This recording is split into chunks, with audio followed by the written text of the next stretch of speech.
And then you're on maternity leave for how long? For 1 week. 2 days. I don't even know. I haven't even thought about it. Oh, I'll give you a week.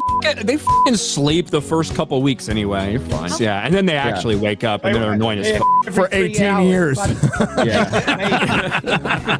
And they're awake. Child care with Lion Kennel. Didn't have that on my bingo card. As far as I'm concerned, my kids slept all the way through the night. I never woke up, so. There's the answer.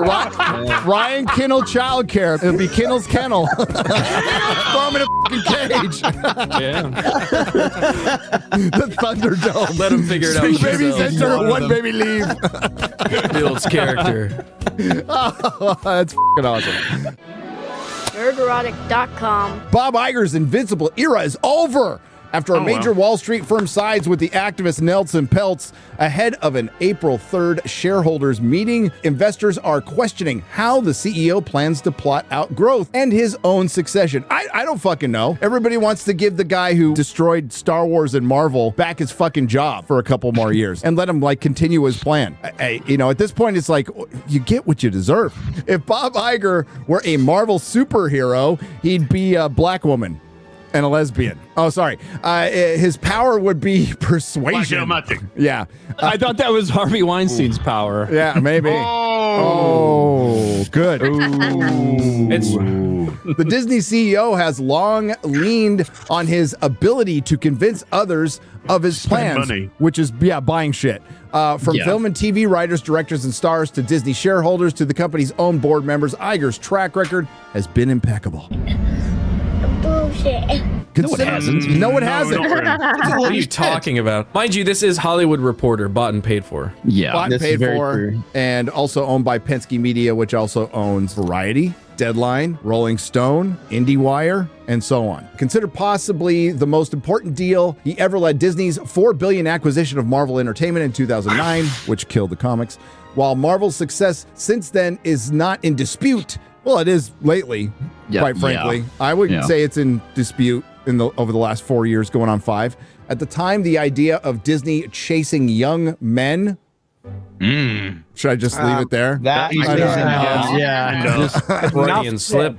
Via the comic book brand was seen as a real risk. Yeah, remember the girl brand needed more dudes. So they bought Star Wars, they bought Marvel, and then they made them girl brand. So in his 2019 memoir, A Ride of a Lifetime, Iger recalls how he pitched a skeptical Steve Jobs on the idea. Iger makes himself sound like fucking Walt Disney. Like, I got to be careful what I say because what I say carries weight.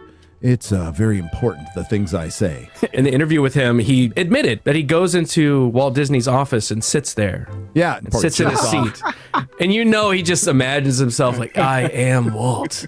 I'm better than Walt. Pants around his ankles. Jobs, who had sold Pixar to Disney just a couple of years earlier, was Disney's largest shareholder and a member of the board. He also told Iger that he had never read a comic book in his life. Nice. He didn't know how to program computers either. He didn't know how to build them, but you know how to fucking sell them. So I bought an encyclopedia of Marvel characters with me to explain the universe to him. Because he couldn't do it on his own. Clearly. And show him what we are buying. Iger recalled Jobs ultimately bought into the idea and called Marvel chairman Ike Pearlmutter to vouch for Iger, helping to seal the deal. Pearlmutter later would be fired and called a racist on the way out the door. 15 years later, and Disney finds itself at a crossroads, facing a bitter proxy fight with Nelson Peltz and his Trian partners. I wanted to say trans partners. I don't know why. Who are backed by billions of dollars in Disney stock owned by Pearlmutter, all set to come to a head April 3rd at Disney's annual meeting. The former Marvel chairman, who was let go last year in a round of corporate cost-cutting, plays a shadow role in Peltz's push with the Trian chief telling Financial Times in an interview, "Why do I have to have this many women in a Marvel movie?" He almost said MCU. Just fucking say it. Nice. I freaking love the guy. Yeah, I feel like we may have radicalized Nelson Peltz with YouTube videos. He's like, why do I need an all black cast? Why do I need so many damn women in this thing? I mean, I would have recommended he just ended the quote there, but he didn't. And he said, why can't I have Marvels that are both? Why do I need an all black cast? That one was a little extra, but hey, we'll work on it. We'll work on it. Work in progress. And Peltz said of Marvel chief Kevin Feige, I question his record. I would over the last 4 years. Hollywood is what have you done for me lately? And what has Kevin Feige done lately? Put out a lot of fucking flops. Has any D+ series been successful? Has it gained the streamer any subscribers at all? No. Well, Tata Miss Laney did dance around in the Protect Trans Kids shirt for a week straight. She So did. that was pretty big. Okay, that's a success. We'll say that's a success. Thank God. Yeah. Protecting something that doesn't exist. Uh-oh. Show's over. It's like a unicorn shirt. It's like, yeah, I know. It's like unicorn. Well, you know what? I believe in unicorns before I believe in trans kids. Okay. How does he make it to $1 million and I don't? Operatic. Oh, man. Iger has been pulling out all the stops to convince Disney shareholders, given its long history and high profile. Disney has a higher percentage of retail shareholders than most companies. That the company is in the middle of a turnaround and that Peltz is a distraction, quote unquote distraction, because we really want Iger to focus on his goal. And I kind of agree with this, of completely fucking destroying this company. I don't think we should distract him from that. That's just me. No. Yeah, don't interrupt your enemy when they're making a mistake. That will ultimately hurt the company rather than help it. This campaign is, in a way, designed to distract us, to take our eye off those balls. That's a quote.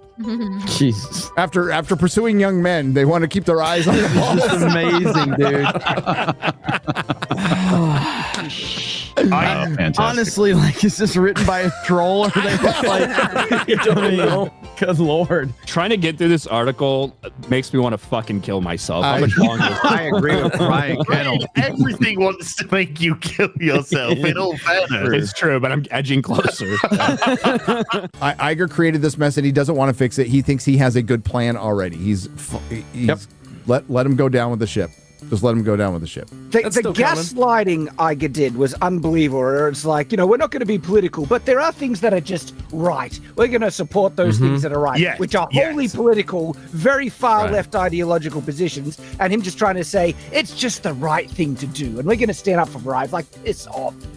Gaslighting activists. Well, everyone else is doom and gloom. I look forward to the reboot of the MCU in 2027. And not to mention the absolute fun of Disney and Fortnite.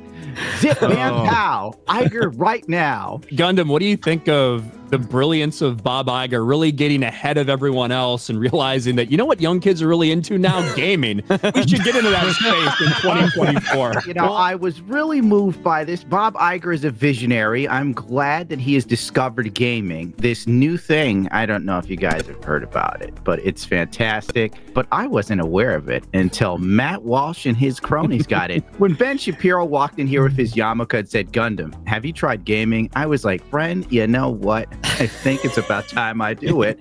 And he goes, Sham de la Goy, and left the room. And I said, Ben, hold on, honey, before you go. I got some gefilte fish in the refrigerator. And he goes, bless you. I got nothing else. Good story. What, nobody's had gefilte fish? No. I've had bagels. Well, I'm an honorary Jew, so I know. Just because you live in New York or what? There was a girl I used to hang out with who was very Jewish. She tried to have sex with me, and I was like, oh, no. We have to do it through the sheet like the Hasidim. Anyway. Wow. Done with drugs. You can have all my stuff. And she goes in my refrigerator, takes all of my Oxycontin and everything, and she goes, you know what, Gundam, you're like an honorary Jew. And from that day forward, I've worn it with pride. Wow. I'm serious, that happened. I believe you. I really do. Nerdrotic.com. Please subscribe.